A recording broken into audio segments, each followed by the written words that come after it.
Hello, it will be my honor today to present to you new and very exciting information brought to us by Peter Petrov, a professional certified past life regressionist who has regressed thousands of clients. Although historic research is not the prime focus of his work, he couldn't help but notice that many historic events, or even entire big chapters of our past, are mistakenly recorded in the current so-called history. The past life regressions are basically an eyewitness accounts of historic events. The subject of this interview will not be proving the historical accuracy of these accounts because in previous videos I have already provided many free links where you can read and see for yourself the proof of all this. Instead of that, I'm gonna start straight with the most interesting and ask him about Atlantis. I'm not very experienced in producing interviews, so the sound quality is not the best possible, especially a couple of sentences in the beginning are not so good. Thank you for your patience with that, but I assure you that the interview is well worth listening despite the sound problems. And before going straight to Atlantis, I just want to tell you why out of the dozens of thousands of past life regressionists on our planet, I have decided to interview exactly Peter Petrov from Bulgaria. The main reason is the purity of his intent. Although his waiting list is booked many months in advance, still he finds the time to publish for free on his website the most interesting accounts with the intention to get this most valuable wisdom out there to the people that need it.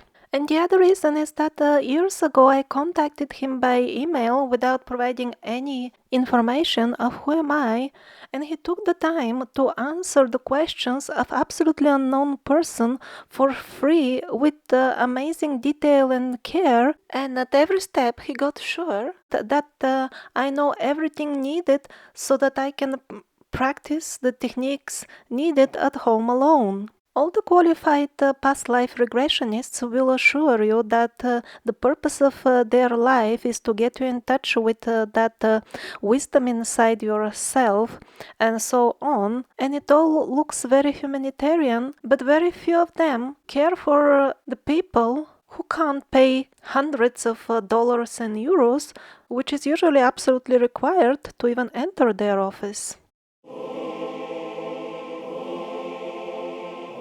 Thank you for the attention. Tell us everything about Atlantis and Lemuria. When did they exist? What people doing? How did they meet their demise? Everything, please. Okay, so for Lemuria, I never saw, and Atlantida is it was forbidden. I had some client years ago, and she wanted to see her past life in Atlantida, and it was forbidden.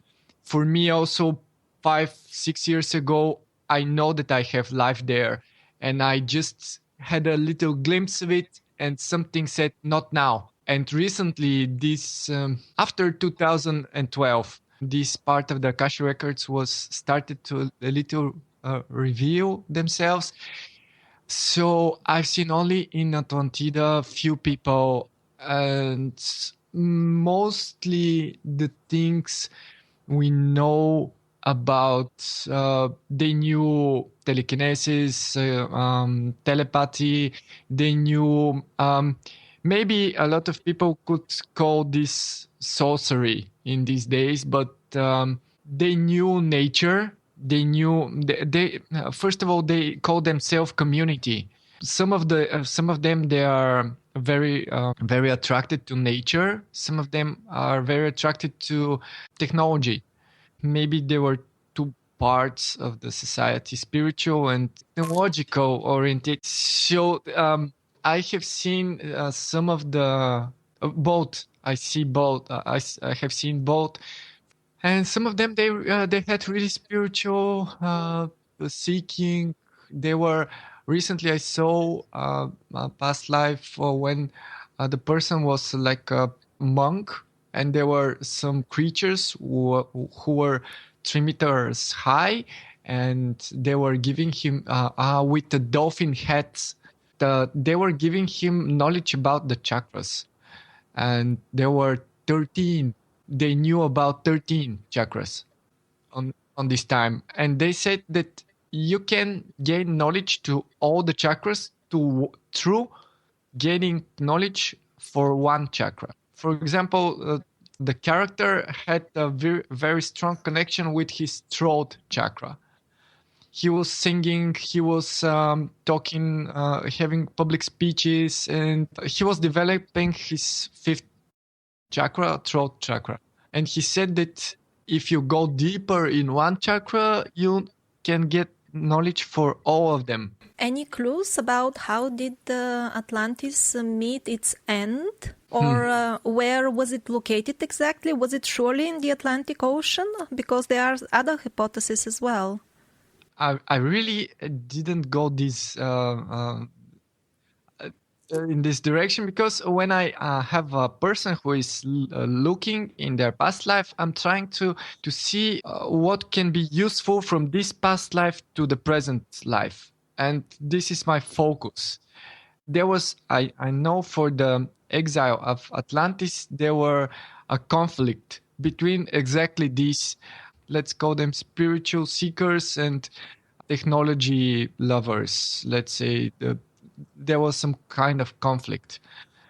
And this conflict lowered their defense, and some other nations came and they just destroyed Atlantis. And some of you maybe you know that some of the Atlanteans, they rescued themselves and went to Egypt and Babylon and make new civilizations there. Mm-hmm. So you have heard from your clients in particular about Egypt and Babylon. They say exactly. One client saw exactly they were locking some houses, some warehouses. They were just leaving, locking everything in. They were just leaving. So many of us have heard about Atlantis and Lemuria, but from your clients, have you ever heard about any other ancient civilizations that we don't even have the name of? I'm not sure that they are on Earth. Maybe some of them are on Earth, some of them are in some parallel universes. So ancient, it's maybe not the correct word, because I have seen a lot of different things, and I'm not sure what is exactly ancient and what is recent. But there are a lot of civilizations around. Yes, I understand that. And do you have any clue if you have ever encountered souls that have been on Atlantis or Lemuria? How did the people themselves at that time call their civilization or their, I don't think it was a country or culture or any name that comes from them, because now we call them this way. But what did they consider themselves? Interesting. I never asked. They mostly the people, if they see a life in this civilization, they use the word which is modern, because in my types of regression, the mind is not that off, and I never thought to ask them, what is the name of your civilization? Have you heard any mention of Hyperborea as such? No. It's some sort of synonym of Atlantis, as far as I understand. It's in the ancient Greek texts. It's, let's say, the original abode of the Slavic people. It's somewhere in the north. Well, north is rather general, you know. Yeah. North from Greece. Many things are north from Greece. Yeah. But from its description, I mean, people can fly, telepathy, totally advanced technology. It looks like Atlantis, so... Most probably it is, but they have, in history, there is a lot of... One thing is have many names. Yes, yeah. I have many episodes, many documentaries exactly on this problem. Okay. We're aware of that. We're just not aware what's the real history. It's many different points of view, but I have seen, I have cases in which Wikipedia or some other major websites are not right about history. Main criticism about regression is that you have seen a movie, read a book, or read an article, and when you come into regression session, the mind gathers this information and just invents a past life. But I have seen people who have a real historical past, and they tell me some things, and we check, and it's exactly opposite. Well, Peter, I don't know what to say because I worked 1 year and I produced almost 50 episodes of documentary proving that most of the so-called official history is simply fiction. So for us, this is mostly proven, and many thousands of people share my opinion. And we have reached so far, but in terms of recovering the real history, we have reached almost nowhere. I'm not into these wild speculations to imagine all kinds of scenarios. Of course, they're all possible. The alternative history is full of such hypotheses, but I'm more into finding something tangible. And tangible scenarios, I'm telling you, are not so many in the alternative history, actually. Mostly people tend to distort a bit this fictional history to make it look a bit better. But at the end, it's just a variation of this fiction. But now we have you, and you are now my hope. Today, you're going to tell me all the real history, all these cases. The problem is not real history. When somebody see a historical event, even it is a very popular historian, he writes something down, but it's one point of view. And maybe real is real only for the person who is writing down or the person who is observing. But yes, you're right. A lot of history has been changed. A lot of things we don't know. We see this, I don't know if you are aware, but now they have made some changes in Bulgarian history books. They're writing things that my generation did not study, did not learn. Now it's like a new history. They do it all the time. What's the... Yeah, you're right. Well, you almost answered to this one. What percentage of the historical data collected from past life regressions can be considered true? Of course, even when people normally speak in everyday life, they don't speak the full truth. Not only because they lie, but also they don't know. It's always personal, personal perspective. But still, always there is some percentage of truth. Like, is there a war outside now? There is or not. It's you can't make up much about that. Some things can't be distorted that much. So how much is this data reliable? Tell us your viewpoint.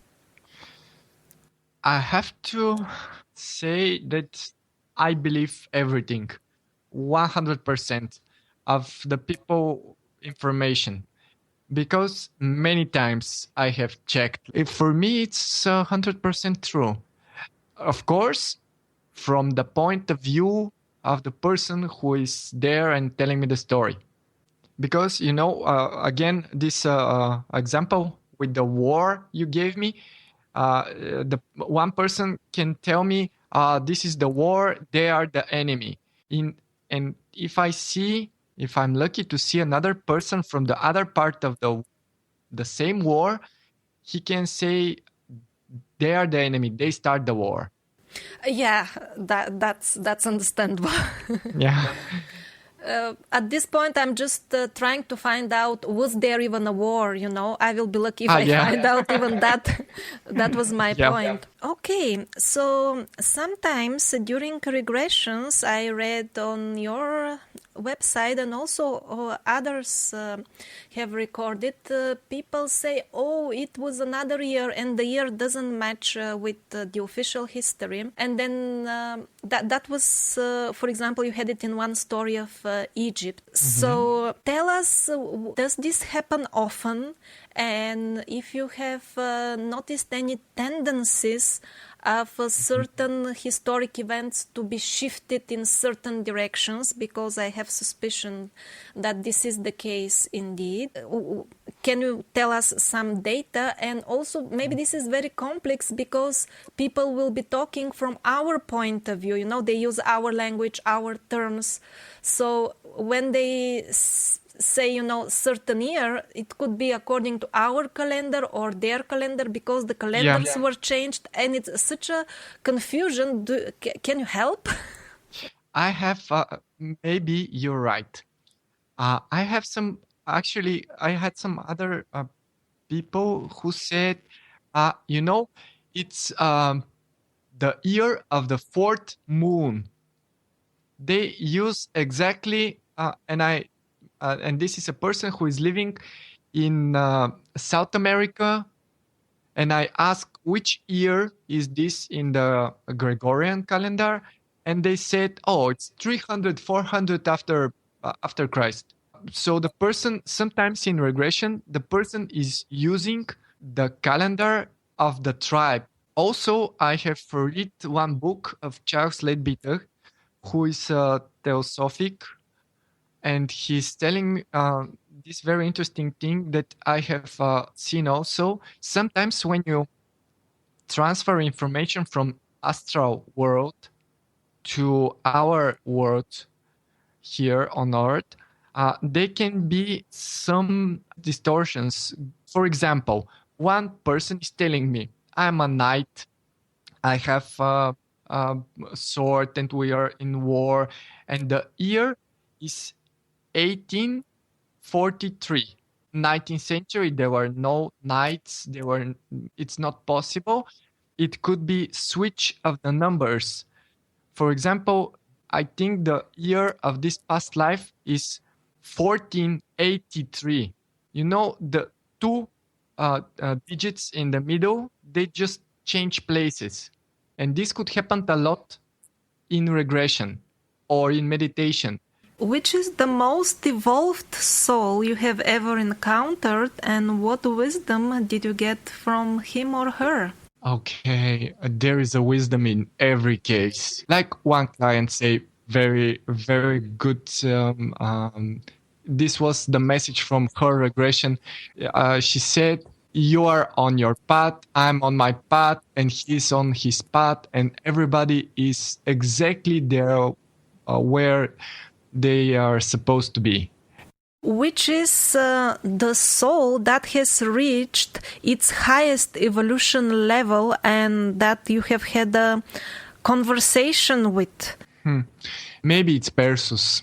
As I mentioned, he was here a lot years, gathered a lot of information. He's one of the souls. They call themselves, like, I don't know, gatherers of information, the observers.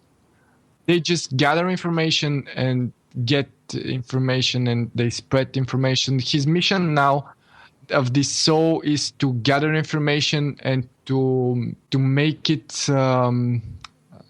close to the people to understand it. So maybe if I have to choose one, it will be this soul who made really, really interesting discoveries for me. Yeah, actually I have ordered his book already. It will reach me here abroad in a couple of weeks. But let's jump to that question if you want now.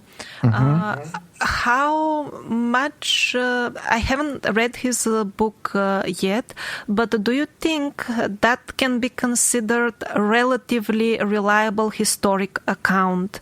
Because we have almost nothing. Yeah, you're telling me straightforward. Yes, I'm extremely excited to get hold of it and read it, and I will definitely present it to the viewers of my channel, because I don't think it has an English translation yet. I think barely the first book came out in Bulgarian, right? Yeah, maybe half a year, I don't know, or 1 year. Time is really speeding now. And the second volume has not come out even in Bulgarian. I think it's coming up next week or already came out. I'm not sure. I will definitely do that. I wanted first to connect to you and get your impression, because thousands of people claim that they're this and that, but you know how it is when you read their work, it's not always very inspiring. Okay, now let's switch to a bit of a different area. Okay. Michael Newton says that he has never encountered a client who has been possessed by another living entity. Before talking about possession in detail, I want to clarify that people are not always familiar that they could be possessed by other parts of their own being. I think, will you agree with me? Yeah, it's possible. Possession, maybe it's a co-living. Because everything is consciousness. So, well, they say I'm possessed by somebody, yeah, but that somebody could be aspect of you. Yep. So, keeping that in mind, why did Michael Newton said that I have never seen cases of possession, this doesn't exist, this infringes on our freedom. So, he basically denied that. But we know from numerous other sources that possessions can be quite real. Why did Michael Newton talk in this way? Was he just trying to be positive, or was he just seeing the things the way he wants to see them? He's such an authority, but I'm just guessing. You're the one who has first-hand experience. Tell us your view on this. Michael Newton is amazing, but he had lived in very difficult time when this topic about past life and regression was some kind of taboo, and his books are 15 years old. And as I mentioned, now time is really speeding up, especially after 2012, and a lot of people are perceiving this time distortion, and a lot of things are changing very fast. And maybe Michael Newton really did not had these kind of cases. That's why he said there is no kind of thing like Dolores Cannon. In the beginning of her practice 20 years ago, she said there are no new souls on Earth. And in her last book, which came last year, The 3 Waves of Volunteers, it's only with cases about new souls, first-time comers on Earth. So this is like evolution in her own perception of the topic of regression, from no, there are no new souls, to, okay, I publish a book with only new souls on Earth. So new informations, new souls. The new souls are they're actually not new. They're just first time on Earth. Which does I had some cases like this also. They had a lot of incarnations in different planets, different dimensions, but it's just first time on Earth.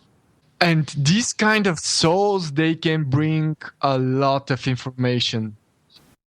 Peter, tell us, who is God? Okay, God, I love to call him the source. So God is the ultimate calmness.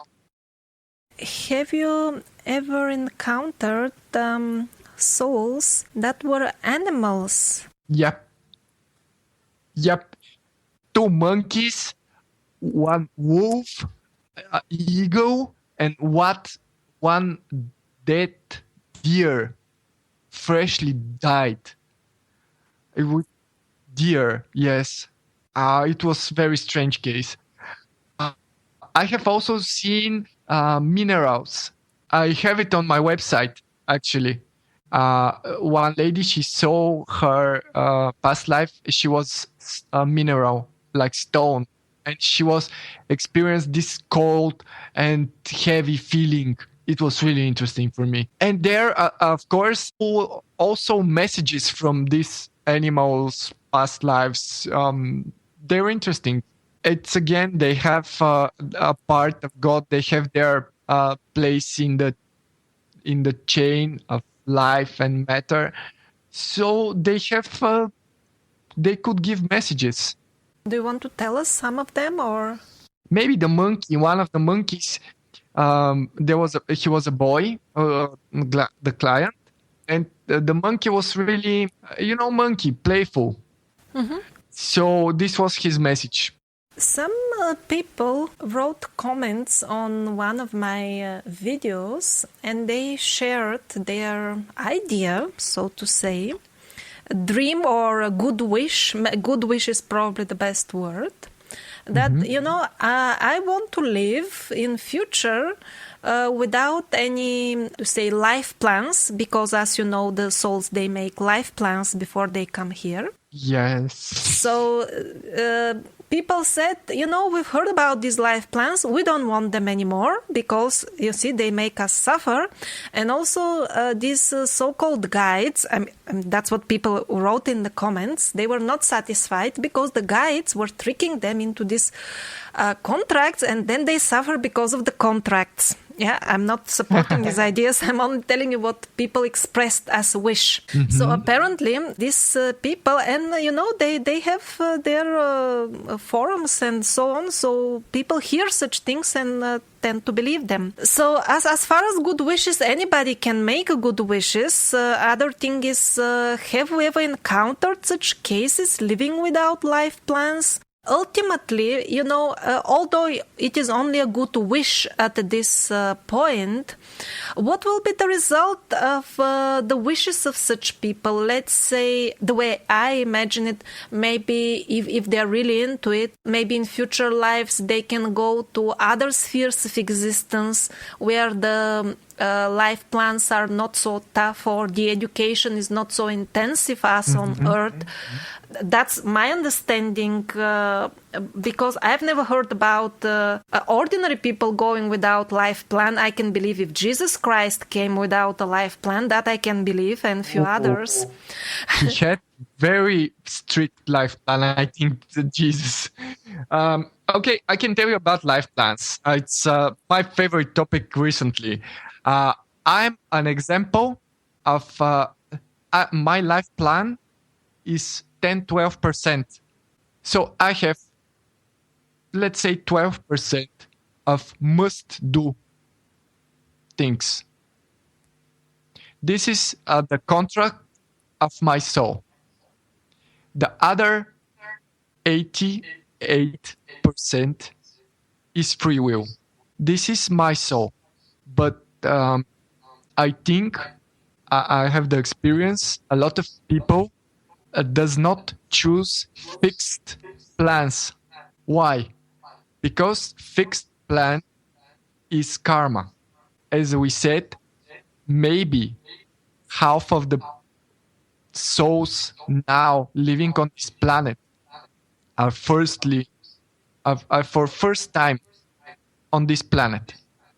And if they make some karma, they will be caught in the samsara, in the wheel of life, of reincarnation. If they have strong partnership, or kill somebody, or give birth to anybody, they will make good or bad karma, which means that they will have to have next past life again on Earth. But a lot But a lot of souls, they just came to help on Earth. And they don't want to repeat this experience. So they don't want to make karma. I don't have a case which has no plan of life. But maybe these comments are coming from souls. They have, like me, they have less obligations. Actually, these people who were commenting like this, they were more suggesting it to others not to believe in such things. Like they were basically against life plans and against... Okay, there are life plans. For sure, there are life plans. Everybody has a life plan. If we are on Earth, we sign a contract. It's not exactly the words, but I can't find any other. We have agreement. Okay, let's say agreement. If you are on planet Earth, you have an agreement why you are here. There is a purpose. Nothing in the universe is without a purpose. Maybe those people does not understand the purpose, but for sure, if you want to come on planet Earth in these beautiful costumes, which we call bodies, we have agreement. But to get back to the point of these people, it was actually very interesting discussion with these comments. Well, they're getting against these contracts, and their logic was, you see, there is suffering imposed upon us. Like, for example... Okay, let me tell you about suffering. And one client said, very good, I listen to the whispers of the universe, so the universe would not have to scream. Because these bad things, this suffering is screaming because the universe is talking. You have a flu, take a rest, don't work that much, have a nice conversation. Your internet is stopping, and this is universe talking to you. Go speak to your mother or to your lover. Make a connection without Facebook or some other media. Just universe is talking. The problem is the person is not listening. And sometimes the universe has to scream because you sign an agreement. This is for sure. Maybe this agreement is more freely from some souls and more obligatory for other souls. Suffering is just a reminder that you are far away from your plan.